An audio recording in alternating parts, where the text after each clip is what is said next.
저는 여러분과 함께 오늘 아침 도덕성 회복을 위하여라는 제목으로 은혜를 나누고자 합니다. 도덕성이 사라진 사회는 살벌한 장거리 되고 맙니다. 우리는 신문의 사회면을 보기가 무섭고 또 부끄럽기 한이 없습니다. 가만히 생각하면 어쩌다가 우리 대한민국 사회가 오늘 이 모양이 되었냐는 것입니다. 하루가 멀다고 일어나는 떼강도들의 무복 행위라든지 사기, 인신매매, 살인, 강탈, 퇴폐, 이 모든 것이 너무 심합니다.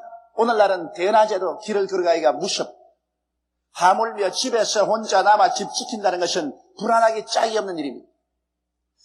무엇이 어떻게 되었기에 고래로 동방예의지국으로서 빛난 전통을 가진 우리 민족이 예의도 다 버리고 이와 같이 타락해버리고 말았습니다.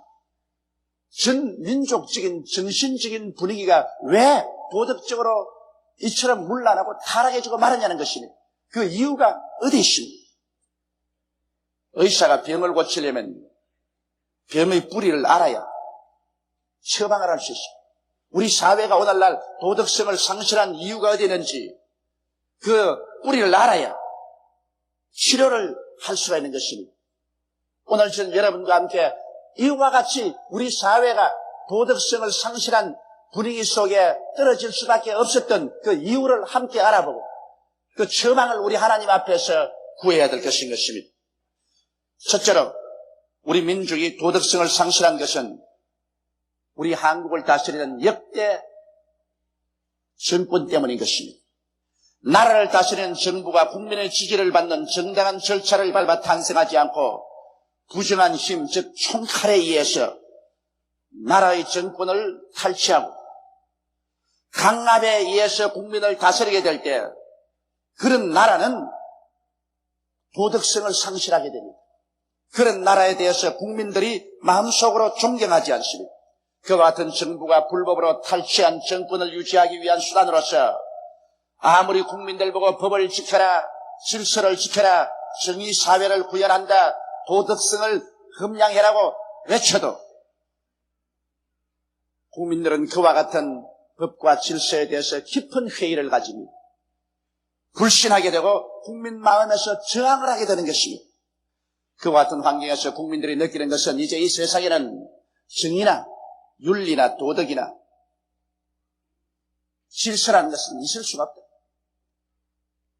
주먹만 있으면 되고 힘만 있으면 된다. 총칼만 사용하면 정권도 탈취해서 자기들 마음대로 구복을 치운 이러한 환경에서 저들이 법을 지켜라, 질서를 지켜라, 정의를 지켜라 이런 말은 국민들에게는 아무런 의미도 없게 되고 마는 것입니다. 그래서 국민들의 마음속에 힘이 정의다. 힘만 있으면 제일이지 도덕이나 질서라는 것은 아무 의미가 없는 말이다. 이렇게 느끼도록 사회 분위기가 조장되어 버리고 마는 것입니다. 이처럼 도덕성을 잃어버린 정권은 오직 국민들의 냉소의 대상밖에 되지 않습니다. 이러한 분위기로 하여금 우리 국민들이 정부는 자기 마음대로 노는데 우리만 정의를 가지고 우리만 도덕성을 지키라는 법이 있느냐. 그래서 국민들 전체의 분위기가 와야 되고 도덕성을 포기해버리고 맙니다. 법과 질서에 대해서 존경심을 국민 스스로부터 다 빼앗겨버리고 마는 것입니다. 그 때문에 사회 속에서 폭력과 무질서가 줄다름질 치게 만들어버리고 마는 것입니다. 국민이 불도덕한 정부에 대한 존경을 잃어버릴 때 그 정부가 제정한 법과 질서는 웃음거리밖에 되지 않습니다. 우리나라는 해방된 이후로부터 시작해서 제5공화국에 이르기까지 한 번도 진실로 국민에 의한, 국민을 위한 국민의 정부가 세워진 적이 없습니다. 계속해서 폭력과 혁명을 통해서 총칼로서 정권이 탈취되었습니다. 그렇게 정권을 탈취한 사람들은 그 정권을 탈취한 그 위에 모든 특권을 다 누렸었습니다. 이런 것을 보고 있는 국민들의 마음에 불신임과 저항감이 일어나지 아니할 수가 없는 것입니다. 합법적이고 도덕성의 바탕에 선 정부가 서지 못한 이상 국민이 그런 정부를 존경할 리가 없습니다. 여러분 과거를 생각해 보십시오. 해방되고 난 다음에 설립된 자유당 정부는 이승만 대통령의 무서운 독재하에서 이끌려가셨습니다. 국민의 이사란 것은 제껴놓고 국민을 오직 조작해서 독재 정권의 연장의 도구로 사용했었습니다. 거기에서 상처를 입은 상황에서 4.19라는 학생 위기가 일어났었습니다. 그래서 자유당 정권이 무너지고 반짝 민주당 정권이 들어서서나 서로 시기하고 내적으로 분열하고 투쟁하다가 5.16 군사 쿠데타에 의해서 무너져버리고 말한 것입니다. 그래서 다시 한번 정권은 총칼로 빼앗긴 바되고 총칼로 빼앗은 그 토대 위에서 강압적으로 나라를 다스리게 되었습니다. 그러니 국민들이 그런 정부에 대해서 충심으로 신뢰하고 충성할 수가 있겠습니까? 그 위에 공화당 정권의 박정희 대통령이 비극적으로 시에 대해서 종말을 구하고 잠시 동안 서울의 봄이 오는가 했더니 진실로 자유민주주의가 꽃피는가 했더니 또다시 제5공화국은 정치군인들의 무력에 의하여 국민의 지지 없이 설립되어 버리고 말한 것입니다. 이와 같은 부정과 비리와 폭력으로 계속되온 정권에서 정의나 도덕이란 버림받은 힘없는 자의 비굴한 언어로 변화되어 버리고 말한 것입니다. 그러므로 오늘날 우리가 보는 이 사회의 윤리와 도덕성의 타락은 역대 정권의 부도덕성 때문에 생긴 고질적인 병폐입니다. 우리 한국 예속담 있지 않습니까? 윗물이 맑아야 아랫물도 맑다. 윗물이 흙탕판인데 그건 내버려 놓고 아랫물인 백성들만 정의롭게 살아라. 윤리와 도덕을 지키고 살아라. 정의를 구현하고 살아라. 이렇게 말하는 것은 위선적이고 허탄하게 짝이 없는 말인 것입니다. 총칼로 빼앗은 정권에서 빚어진 엄청난 부정과 비리를 보는 국민들의 마음은 낙심되고 울분되고 그리고 타락하는 것입니다. 나라가 이 모양 이 꼴인데 우리만 스스로 법과 질서를 지키고 살라는 것이 무엇이냐. 이러한 정신적인 분위기가 우리 사회에 팽배해지기 때문에 오늘날 법도 없고 질서도 없습니다. 윤리도 없고 도덕성도 사라졌습니다. 더구나 젊은이들 사이에는 다스리는 자들이 정권을 총칼과 주먹으로 빼앗았는데 우리가 주먹과 총칼을 쓰지 말라는 법이 어디느냐. 우리도 폭력을 써서 무제한으로 저항할 수 있다. 이래서 이 나라는 법과 질서가 사라지고 도덕성이 상실된 오늘날과 같은 비극적인 혼돈을 가져오게 된 것입니다. 사람들은 젊은이들을 싫다하고 국민들의 도덕적인 심령이 타락하는 것을 개탄하고 있습니다. 그러나 여러분, 젊은이들이나 국민들을 싫다하기 전에 먼저 지금까지 해방 이후 나라의 정권을 잡고 온 역대 정권이 진실로 책임을 지지 않으면 안 되는 것입니다. 오늘날 계속해온 우리 정권이 한 번이라도 국민의 지지를 받고 국민의 사랑을 받고서 세워져서 그 정권 자체가 정의사회를 구형하고 법과 질서를 지키며 도덕성을 가진 정치를 현직이 있냐는 것입니다. 위에서는 안 하면서 밑에 사람들은 그렇게 하라고 한다고 해서 그것이 준행될 리가 만무한 것입니다. 그러므로 오늘 현실 한국 사회 이와 같은 도덕성 상실은 역대 정권의 책임이 있는 것입니다. 그러면 둘째로 오늘 어떻게 이 병폐를 치료할 것이냐는 것입니다. 깊이 병들은 이 사회를 어떻게 치료할 것인지. 여러분, 예수님께서는 이 세상에 오시자마자 회개하라, 천국이 가까웠다 말한 것입니다. 주님께서 정치 제도를 고쳐라, 사회 질서를 고쳐라, 천국이 가까웠다, 그렇게 말씀하지 않았습니다. 주님이 외친 것은 먼저 회개하라고 말했죠. 회개하라. 철저히 죄를 파헤치고 철저히 회개하라. 그러면 천국의 새로운 질서가 온다고 말한 것입니다. 우리 한국에 지금 필요한 것은 과거에 대한 철저한 비평과 회개가 필요한 것입니다. 과거를 덮어버리고 호도하고 새로운 질서와 새로운 세계를 이끌어내겠다는 것은 어리석기 짝이 없습니다. 이것은 절대로 성사 불가능한 일인 것입니다. 연말에도 썩은 나무에는 조각을 못한다고 말했습니다. 썩은 나무를 가지고 어떻게 조각합니까? 또 썩은 흙을 가지고서 담을 못 친다고 했습니다. 십창이 없기 때문에 담이 쳐지지 않습니다. 썩은 과거를 그대로 두고서 새로운 나라, 새로운 질서, 새로운 도덕성을 회복시킨다는 것은 있을 수 없는 것입니다. 우리 몸이 병들었을 때 약간 찰과상 같은 병이 들었었으면 그거는 간단하게 소독하고 약을 바르고 붕대를 바르면 됩니다만 깊이 암에 들었었어요. 그것은 소독하고 약만 바른다고 절대로 낫지 않습니다. 속으로 골마지고 나중에는 생명까지도 빼앗깁니다. 중대한 수술을 해야 되는 것입니다. 암이 들었으면 암 부위를 철저히 수술해서 잘라내야 되는 것입니다. 이런 수술이 없이 호도책으로 붕대만 감아놓는다고 해서 그 병이 나을 리가 만무한 것입니다. 그렇기 때문에 오늘 우리 국민에게 필요한 것은 우리 역대 정부를 책임지고 현 정권에서 철저히 회개가 있어야만 되는 것입니다. 우리는 현재 국민들의 합법적인 투표에 의하여 세워진 제6공화국 시대에 살고 있는 것입니다. 다행히도 지금 우리가 살고 있는 6공화국은 그래도 국민 투표에 의해서 설립된 도덕성이 회복된 정부인 것입니다. 그러나 이 6공화국이 국민의 지지와 존경을 받기 위해서는 제5공화국과의 철저한 단절이 있어야만 되는 것입니다. 국민의 지지와 존경을 받지 못하는 정부는 아무런 공권력도 사용할 수 없습니다. 오늘날 정부가 무슨 말을 해도 공권력이 사용되지 못하는 이유가 오늘 국민들이 제6공화국조차도 신뢰하지 않고 있기 때문인 것입니다.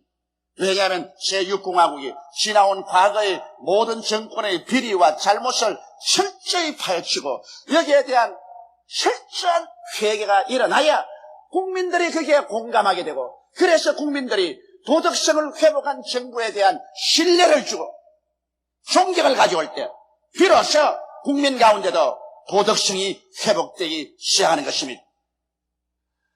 도덕성을 회복하지 못한 정부는 결코 국민의 존경과 지지를 받을 수가 없습니다. 정부가 도덕성을 회복하면 국민들도 도덕성을 회복할 수 있게 되는 것입니다. 그렇기 때문에 지금 우리 한국에 필요한 것은 적당히 호도책으로 국민들의 눈을 속이고 정치적인 권모술수로서 넘어가려고 해서는 안 됩니다. 그렇게 해서는 이 정권도 국민의 버림을 받고 마는 것입니다. 오늘날 이 6공화국이 진실로 도덕성을 회복하고 국민의 존경을 받고 법과 질서를 세우는 이러한 모범이 되고 전 국민들 가운데서 도덕성의 분위기를 회복하기 위해서는 철저하게 오공비리를 통해 자복해야 되는 것입니다. 오공비리를 파헤칠 대로 파헤쳐서 수술할 대로 수술을 해야 되는 것입니다. 책임자는 내버려 놓고 송사리들만 잡아서 눈 감고 아웅 하는 식으로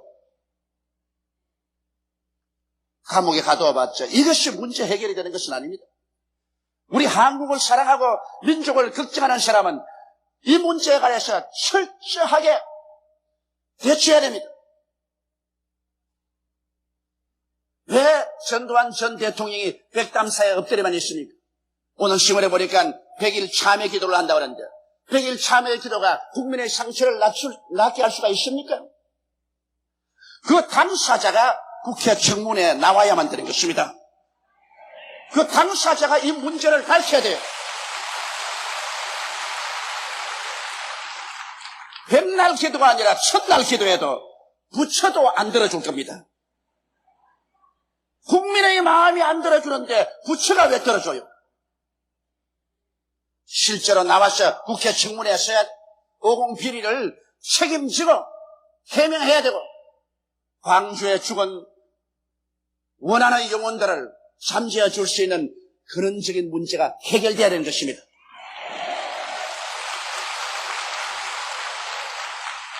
이런 것 없이 오늘날 제6공화국이 도덕성을 회복할 수도 없고 국민들의 지지도 받을 수가 없고 그 결과로 사회 도덕성 회복의 분위기를 조성할 수도 없는 것입니다. 이제 남북 대화가 활발히 이루어지고 공산세계와 우리가 서로 왕래하며 대화해야 되겠는데 국민이 서로 질이 멸렬하고 분열되며 서로 대결하고 싸우고 있는 이런 형편에서 어떻게 우리의 적과 대화를 할 수 있단 말인 것입니다. 어떠한 나라도 역사를 통해서 외침으로 말미암아 무너진 나라는 없습니다. 내분으로 말미암아 넘어졌지. 국민이 하나 될 수 있는 이러한 분위기를 조성하기 위해서 오늘 정부가 역사 앞에서 책임을 지고 오공비리를 청산해야만 되는 것입니다. 오늘 정부와 민정당은 이것을 호도책으로 하고 적당히 넘기려고 하는데 이것은 국민 앞에서 중대한 범죄를 다시 한번 이야기하고 마는 것입니다.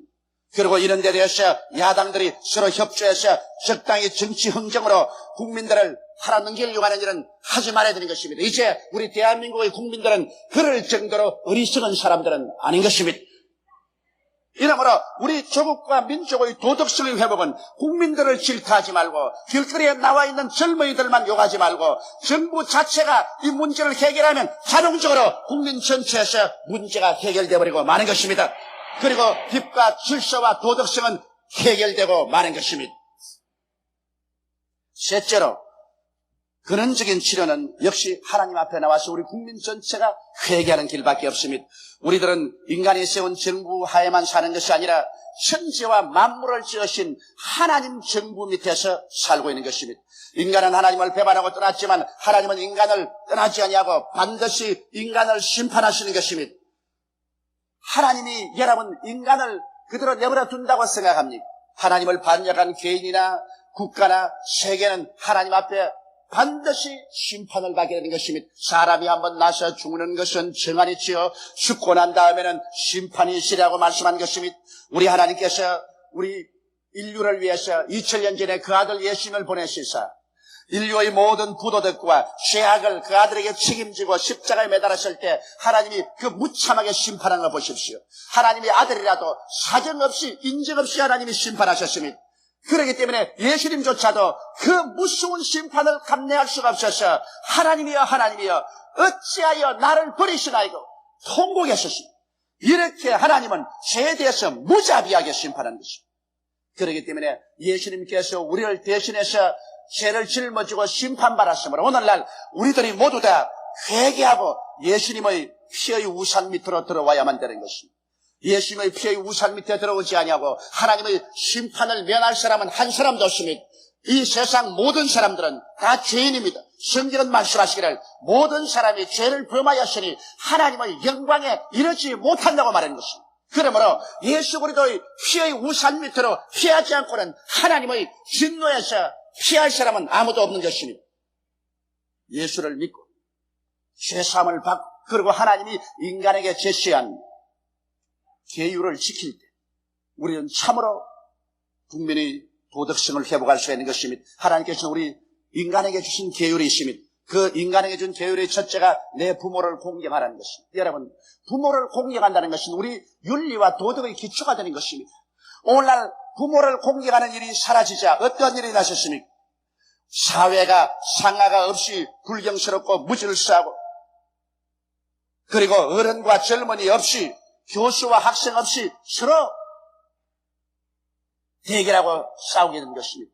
진실로 우리가 부모를 공경하면 이 사회에 나오면 우리보다 손에 있는 것은 남의 부모인 것입니다. 내 부모 공경하는 사람 남의 부모 공경하지 아니할 수 없고 그리고 학생들은 교수를 부모처럼 선생으로 공경하지 아니할 수 없는 것입니다. 그런데 요사이 사회에 상하가 있습니까? 나이 많으신 어른과 젊은이가 구별이 있습니까? 막대가는 세상인 것입니다. 학교에서 교수들이 교수평의회에서 총장을 뽑으려고 하는데 결국 학생들이 가서 교수들을 밀쳐내고 난장판을 치기는 것이 요사이 신문에 비일비재하게 봅니다. 이런 무질서가 세상에 어디에 있을 수 있습니까? 이 모든 것은 근본적으로 부모를 공경하지 않는 사회가 되었기 때문에 이 모양이 된 것입니다. 이건 젊은이에게만 책임질 수 없습니다. 우리 나이 먹은 우리들이 우리 자식들 보는 앞에서 부모에게 공경하지 않았기 때문에 애들이 그걸 배운 겁니다. 어른들이 잘못했어요. 우리 어른들이 철저히 회개하고 부모를 무시하고 시뻘건 그런 죄악에서 돌아서야 오늘 이 사회의 기강이 회복될 수 있는 것입니다. 둘째로 성경은 살인하지 말라고 했습니다. 성경이 살인하지 말라고 했는데 이 말을 우리가 듣지 않고 거역해버리기 때문에 오늘 인간의 존엄성이란 땅에 떨어졌습니다. 인권은 정권에 의해서, 힘 있는 자에 의해서, 총칼에 의해서 무참하게 짓밟히고 사람 죽이는 것을 벼룩 죽이는 것보다 더 쉽게 오늘 생각하고 있습니다. 오늘날 떼강도들이 들어와서 여러분 물건 훔칠 때 사람 생명을 회하기는 깁니까? 반발만 하면 그저 찔러 죽여버리고 마는 것입니다. 살인하지 말라는 하나님의 법을 어기자 오늘 세계는 인간의 생명을 존중해 여기는 일이 사라지고 말한 것입니다. 하나님의 법이라는 것은 우리가 어기고도 살 수 있는 것 같지만 하나님의 법을 어기면 반드시 그 반작용으로서 처참한 벌이 다가오는 것입니다. 하나님의 법은 어긴다고 해서 취소되지 않습니다. 하나님의 법을 어기는 만큼 심판과 형벌을 받게 되는 것입니다. 성경에는 셋째로 간음하지 말라고 말했었습니다. 이 법을 우리가 어기고도 편안하게 살 수 있을까 생각하는데 호린의 순결을 저버리고 난 이유는 성은 쾌락의 도구로 전락되고 상업적인 도구로 떨어지고 말한 것입니다. 그 결과 때문에 성을 이용해서 인신매매를 하고 매춘의 타락한 저질 문화를 산출하게 된 것입니다. 오늘 어느 곳에 가나 성을 통한 저질 문화가 범람하고 있습니다. 영화도, 비디오도, 잡지도, 책도, 퇴폐 이발소도, 퇴폐 음식점, 이런 말할 수 없는 부패가 우리 한국 사회에 꽉 들어간 것은 간음하지 말라는 이 하나님의 말씀을 짓밟아버리고서 이 말씀 없이도 산다고 생각하는 그러한 정신적인 분위기 때문에 오늘 성이 쾌락과 상업적인 도구로 전락한 결과로 이와 같은 비극을 초래하게 된 것입니다. 넷째로 성경은 도둑질하지 말라고 했는데 도둑질은 괜찮다. 하나님 말씀을 짓밟아버려도 괜찮지. 그러나 도둑질하지 말라는 법을 어겼기 때문에 그 결과로 생긴 것이 떼강도입니다. 살인강도입니다. 강탈범입니다. 날치기입니다. 사기입니다. 이런 것을 하고도 무한무치하게 끌어다닙니다. 물론 이렇게 하는 사람들이 그렇게 하고도 자기들의 범죄가 덮여질 줄 알고 있지만 중대한 잘못입니다. 하나님은 중무시도 아니하시고 우리의 모든 행위를 다 감찰하십니다. 사람들이 행하는 것마다 그대로 하나님께서 갚아주시는 것입니다. 하나님의 심판이 드디 온다고 생각하지 마십시오. 심판이 다가오는 그날에는 하나님은 용서하지 아니하시는 것입니다. 하나님의 법은 어기면 그의 대가를 반드시 우리는 지불하게 되는 것입니다. 다섯째로 내 이웃을 거짓 증거하지 말라고 하는 이 법을 우리는 어기고 있습니다. 이 법을 어기자 말자 우리는 오늘날 이웃의 인격을 짓밟고 모독하는 일을 행해하며 오늘 저질 잡지들에게서 저명 인사들의 사생활을 마치 옷을 벗기듯이 빨갛게 겨루고 있는 사실을 우리가 보고 있습니다. 오늘 잡지들 속에서 오늘 저명 인사들, 지나간 사람들과 현존한 사람들의 그 개인 프라이버시를 낱낱이 벗겨서 모독적인 글을 많이 쓰고 있는 것을 우리가 볼 수 있는 것입니다. 이러한 것이 사회의 분위기를 어지럽게 하고 사람들을 서로 불신하게 만들고 신뢰감을 상실하게 만듭니다. 그런 것을 읽은 젊은이들이 사회 지도자들을 신뢰할 리가 없으며 어른들과 부모들을 존경할 리가 만무한 것입니다. 그러므로 이 하나님의 계율을 어김으로 말미암아 거기에 대한 심판이 우리의 가정과 우리의 사회 속에 홍수처럼 범람해 오는 것입니다. 여섯째로 내 이웃을 탐하지 말아야 했는데 이웃이 조금만 잘때면 시기하고 분노하고 질투합니다. 모함하고 모략하고 중상합니다. 이런 것을 통해서 우리는 사회에 무서운 계층이 형성되고 서로 대결의 양상이 이루어지는 것입니다. 서로 협조하고 서로 동조하고 앞에서 끌어주고 뒤에서 밀어주는 이러한 사랑의 운동이 사라져버리고 마는 것입니다. 내 이웃을 탐하지 말라는 이 계명을 어길 때 우리 사회는 시기, 질투, 모함, 모략, 중상으로만 꽉 들어차고 말 것인 것입니다.